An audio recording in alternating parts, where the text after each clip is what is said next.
For the last 6 overs, in the commentary box is Ajay Mehra along with Rohan Gavaskar. Thanks a lot, Charu. So they would be eyeing that score of in the region of 170 plus from here on, with 7 wickets left in the bag for Karnataka Bulldozers.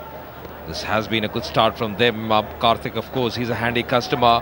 Pretty good bowler as well at the crease. Bowling wide to the crease, struck very nicely in the gap as well. That's racing away. Will be another boundary. Lovely shot, good execution. Magnificent timing as well. He put a lot of beat into it and it raced away to the boundary. Boom chicka wawa moment there.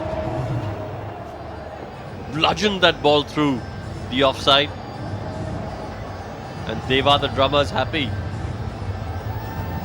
He's been working very hard, and so have been these dancing girls, doing a very good job. Boom chicka wawa moment. Room was there, not taken toll of.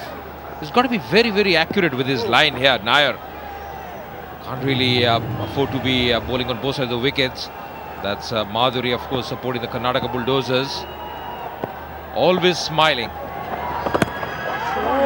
Good comeback by Nair after that boundary. 2 dot balls. There's Madhuri Bhattacharya supporting the Karnataka Bulldozers.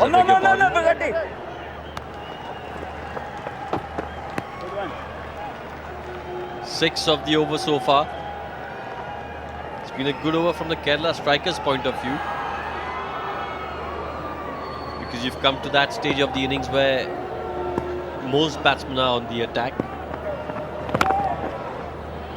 And if you go for 6 or 7 like this over has gone for, it's a good over. End of the 15, it's 129 for 3.